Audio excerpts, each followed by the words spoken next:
जय हिंद दोस्तों। तो चलिए आज एक नए टॉपिक शुरू करने वाले हैं। तो पॉलिटी का एक नया टॉपिक आपके लिए है फंडामेंटल राइट, जो भाग 3 से संबंधित है। इसमें हमको आर्टिकल 12 से 35 पढ़ना है।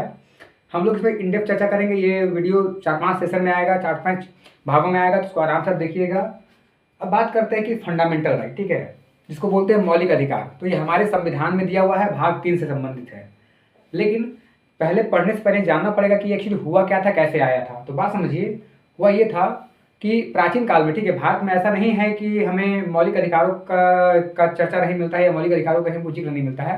मिलते हैं, ठीक है। जैसे अशोक के जो अभिलेख खासकर मिलते हैं, उसमें भी लोगों के अधिकारों की चर्चा की गई है। लेकिन इसको डॉक्यूमेंटेड फॉर्म में, ठीक है, कानूनी रूप में सबसे पहले इंग्लैंड में देखा गया था।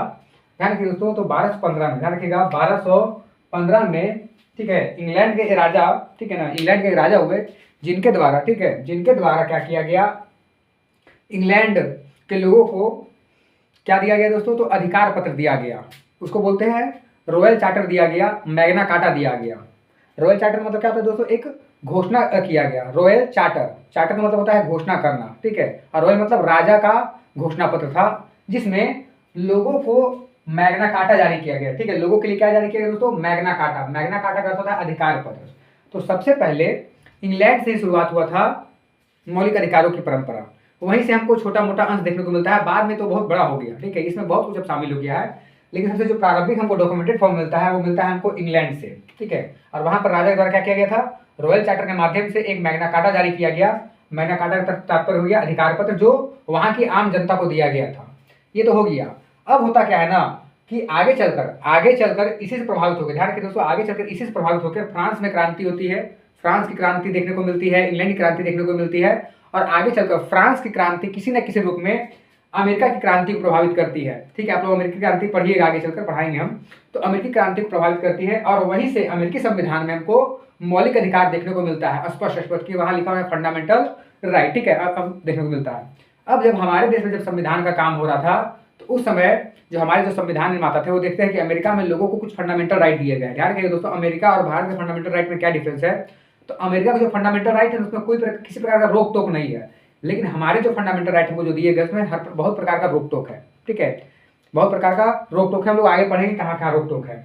तो अब हमारे जो संविधान निर्माता थे, उन्होंने क्या किया, अमेरिका से प्रेरित होते हुए, ठीक है, अमेरिकी संविधान से प्रेरित होते हुए क्या किया, भारतीय संविधान में फंडामेंटल राइट नामक एक टॉपिक जोड़ा, जिसको हम लोग भाग 3 कहते हैं, और उसका संबंध है आर्टिकल 12 से 35।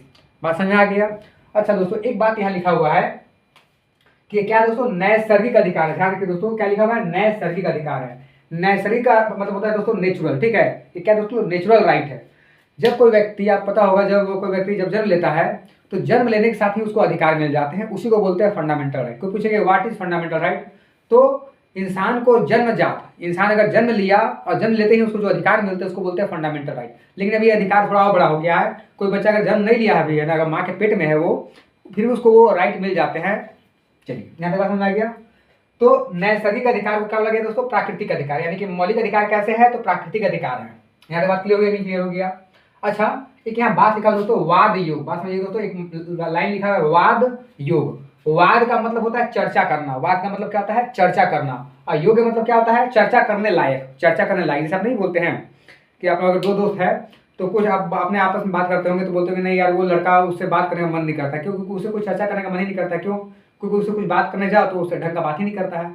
तो आपके जीवन में कुछ ऐसे लोग होते हैं जिससे आपको बात करने का बिल्कुल मन नहीं करता। वो बोलते हैं हटाओ यार, उसको फालतू है यार, इससे बात नहीं करेंगे। हाँ, लेकिन हाँ, गर्लफ्रेंड से बात करने का मौका मिल जाए तो देखो कितना बढ़िया बढ़िया बात करोगे, वाद होगा, विवाद होगा, रात रजत बात होगा। ठीक है, करते हो नहीं करते हो, करते हैं। ठीक है, एक शायरी सुनाते हैं, चलो इसी में। ठीक है, मैंने उसको इतना देखा जितना देखा जा सकता था। मैंने उसको इतना देखा जितना देखा जा सकता था, फिर भी इन दो आंखों से कितना देखा जा सकता था। तो वही बात है कि गर्लफ्रेंड से आप वाद विवाद नहीं कर सकते हैं, वाद विवाद नहीं कर सकते हैं। अब चलिए, तो वाद योग का मतलब क्या हो गया कि ऐसा कोई मैटर, ऐसी कोई चर्चा जिस पर आप बात कर सकते हैं, तो उसको बोला गया है वाद योग। अब इसी के आगे फिर क्या लगा लीजिए, अ लगा लीजिए, अवाद योग। क्या लगा लीजिए दोस्तों, अवाद योग। कहने का तात्पर्य हो गया ना, अ का मतलब क्या हो गया, वाद का मतलब क्या होता है, चर्चा करना। अ लग गया तो चर्चा नहीं कर सकते हैं। यानी कोई ऐसा मैटर जिस पर आप चर्चा नहीं कर सकते, उसको बोलते हैं अवाद योग। तो सुप्रीम कोर्ट में सुप्रीम कोर्ट में जो मौलिक अधिकारों के संबंध में चर्चा की जा सकती है, इसलिए इसको बोला गया है वाद योग। तो मौलिक अधिकार कैसे हो गए दोस्तों, वाद योग हो गए। लेकिन कुछ ऐसा मैटर है जिस पर सुप्रीम कोर्ट में चर्चा नहीं किया जाता है, सिर्फ सुप्रीम कोर्ट सलाह दे सकती है, ठीक है, फैसला नहीं सुनाती। जैसे कुछ आपका हो गया डीपीएसपी, क्या होगा दोस्तों, डीपीएसपी भी आपको पढ़ना होगा, ठीक है, डीपीएसपी आगे पढ़ाएंगे, directive principle of state policy. वहां पर ये राज्य को काम दिया गया है कि राज्य कल्याण का काम करे, लेकिन सुप्रीम कोर्ट जबरदस्ती नहीं बोल सकती कि तुम कल्याण का काम करवे करो, तुम फ्री में सब कुछ बांटवे करो। तो इसको क्या बोला गया दोस्तों, अवादी योग, यानी कि वैसा मैटर जिस पर सुप्रीम कोर्ट, ठीक है, टीका टिप्पणी नहीं करती है, या टीका टिप्पणी करती भी है तो सिर्फ सलाह देती है।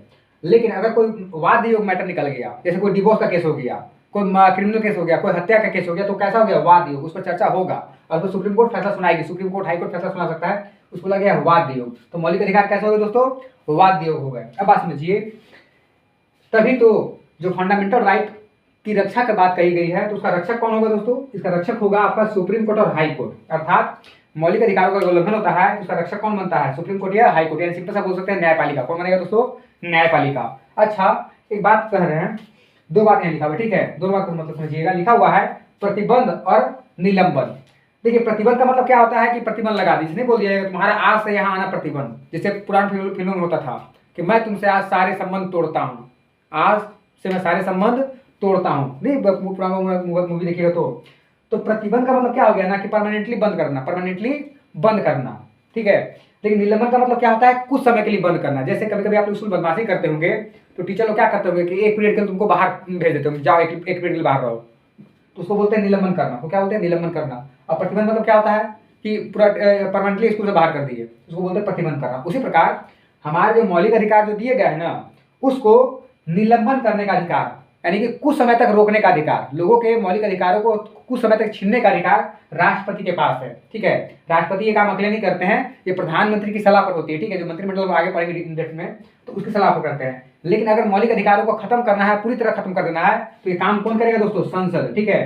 संसद क्या करता है, पूरी तरह मौलिक अधिकारों को प्रतिबंध लगा सकता है।